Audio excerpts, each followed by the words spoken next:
Think back to when life was easy and simple, probably before you started high school, maybe even before junior high for a lot of us, or middle school, like elementary school probably. Back when you'd put the poker cards or the playing cards in the spokes of your wheels, make your bike sound like a motorcycle. Remember that sound? It was the coolest thing ever, right? Cruising around with that clicking noise, feeling like you're on a motorcycle, just living it, man. We all had that one friend. He was spoiled as hell, and whenever he would lose at whatever game it was, he was always the one that had the ball, right? And whenever he would start losing at whatever that game was, he'd be like, "I'm taking my ball and going home. Screw you guys," right? I think we all had that friend. "I'm taking my ball and going home." And we all laughed it off, but there was something more happening back then.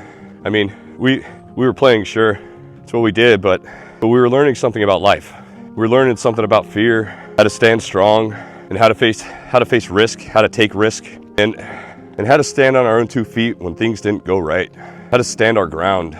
Think about back then when you and your friends, you'd play a game of dare. Stupid shit you would do. You'd dare each other to do stuff that scared the hell out of you. Stupid shit like jumping off a ledge or jumping off a roof, jumping off a cliff, doing a backflip, even though you didn't know how to.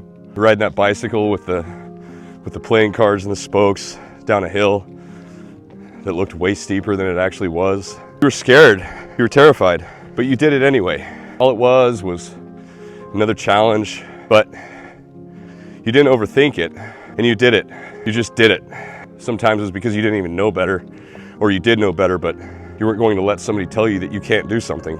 You were going to prove to your friends you can do something. You are capable, regardless of the consequences. Even though some of you almost broke your neck, or hell, some even did break bones. But what I'm getting at is you faced that fear head on, and you didn't overthink it, because facing fear and just taking fear head on is what you did, and you just did it. Back then it was just a part of being alive. So now that we've thought and reminisced about the stupid shit we did when we were little, think about now. Let's bring that back to current. Where did that courage go? When did fear stop becoming one of those things that we faced and turn into one of those things that holds us back? Welcome back to another episode of Sweat Talk. My name's Chad, and today I want to go over how to stand strong and face those fears. You know, how do you regain that courage and face those fears and stand strong again? When we were kids, we challenged pain, and we even dared ourselves to do hard things. But as we've gotten older, something's changed, and our lives have just gotten more complex. Responsibilities and stress piled up, and suddenly fear was no longer about physical pain. It was also emotionally and mentally. It's no longer about physical risk. The stakes grew higher, and suddenly you started to fear embarrassment, rejection, judgment, and now you worry about what people think of you. Maybe it's a fear of starting over, or changing our careers, or losing something important to you. And now that fear that used to fuel you is paralyzing you.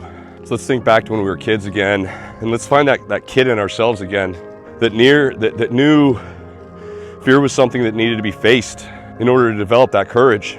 Because nowadays, what's happening in our minds when fear shows up? Fear is hardwired into our minds. It's natural, and it's there to protect us from danger. But our minds aren't able to distinguish the difference between a perceived threat, perceived danger, or a real threat, or real danger. Think about standing on the edge of a cliff. That fear kicks in because falling off that cliff is a real danger. But what about when you ask your boss for a raise, or you want to start that business that you've always dreamt of? Your brain is still acting like you're standing on the edge of that cliff. You increase your heart rate, your palms sweat, and you freeze, even though there's no real danger. It's just our minds playing tricks on us. And this is where fear gets a hold of us and dictates what we do. We let that fear convince us that risk isn't worth it, even though deep down inside we know it is. And the first step to standing strong is realizing that fear isn't going to go away, but you can change how you respond to that fear. So you need to rewire that response. You need to rewire that neural pathway. When you get that feeling in the pit of your stomach, you need to learn how to lean into that. Don't run from that shit. Instead, recognize that that fear is something that means you're on the edge of something good, or something great, something important, something meaningful. And realize that that's when growth happens. Like I was talking about earlier, back when you were a kid, you faced those fears. You already have it in you. And that's exactly what you need to do now. So stop seeing that fear as a stop sign and start seeing it as a sign to go, a sign as a breakthrough of something great is about to happen. I mean, something to understand about fear is failure is not your enemy. And we're afraid to fail because we think that it means something about us, but it doesn't. And that failure, it's nothing more than a setback. And that's all a part of the process. And think about all the times that you failed as a kid. You didn't always make that jump on your bicycle or land that skateboard trick. I was never good at skateboarding, so I almost never landed that skateboard trick safely. God knows I tried. But you didn't quit. I didn't quit. You got back up, and you got back on that bicycle or back on that skateboard, and you tried it again. Some of you might have even broken bones, and once you healed, you went back and tried that trick again. But it's because back then, when we were kids, we didn't allow that failure to define us. We trusted in the process, and we knew that subconsciously, we knew that that was just a part of the process. And it was just a part of the game that we were playing and the lessons that we were learning. And we have to bring that mindset back, because the more you fail, the closer you are to success. Because honestly, just the way that I see it is fear of failure is just growth. I know it sounds kind of cliche and it's used all the time, but if you're not failing, you're not trying. I don't like that word try. So if you're not failing, you're not doing. So how do we stand strong again? How do we build that muscle that we used to use as a kid? That muscle that most of us never really even realized or considered that we ever had. We didn't realize those life lessons that we were learning as kids. We didn't realize what all those failures were teaching us, what they were teaching our subconscious mind.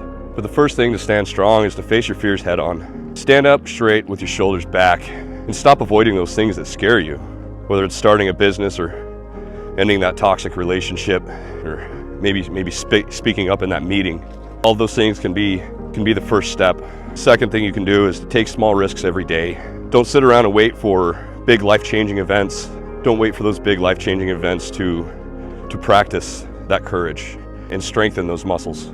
Every single day, challenge yourself to step outside of your comfort zone, even if it's in the smallest way. Over time, all these small actions have a compounding effect where they end up turning into big actions. And they'll prepare us for these life-changing events that are going to happen. But when you practice this, you're going to find that fear loses its grip on you. It doesn't have the same control over you that it once did. The third thing you can do is retrain your mindset. Rewire your mindset. Reframe your mindset around fear and failure. And instead of seeing that fear as a barrier, look at it as a signal. And instead of seeing failure as a dead end, look at it as a stepping stone. Because every time you face fear, you're building that strength, you're building those muscles that you used to exercise and build as a kid. And each time you fail, you learn. So I'm gonna leave you with a challenge today. Go back to that fearless kid that you once were. That kid that faced those fears without overthinking the consequences, without overthinking, period. That kid who took risks. That kid who took challenges and enjoyed doing it. What would that kid think about who you've become today? Would they recognize the courage that you have, or would they ask you why you stopped? Because it's time to stop letting fear hold us back, and it's time to start facing those fears again. Because fear is never going to go away, but neither is your ability to face it. And next time you feel that fear start to settle in or start to sink in, look at it as a signal to move forward. So if you made it this far, do me a favor and go down in the comments section and type the word strength. That's it, just the word strength. And let's see who all out there is the strongest, the ones that are wanting to build that strength and flex those muscles. That's all I got for today, guys. I appreciate you showing up. I want to thank each and every one of you for all of the overwhelming support that you're showing this channel and me and my family. I can't thank you enough. It truly does mean the world to me. You guys motivate me to get out here and keep making these videos and keep doing this marathon every single day. You guys encourage me to keep fighting that fight and facing my fears as well. So with that, stand strong and let's face our fears and grow stronger together. That's all I got. I hope each and every one of you has a wonderful day. Peace.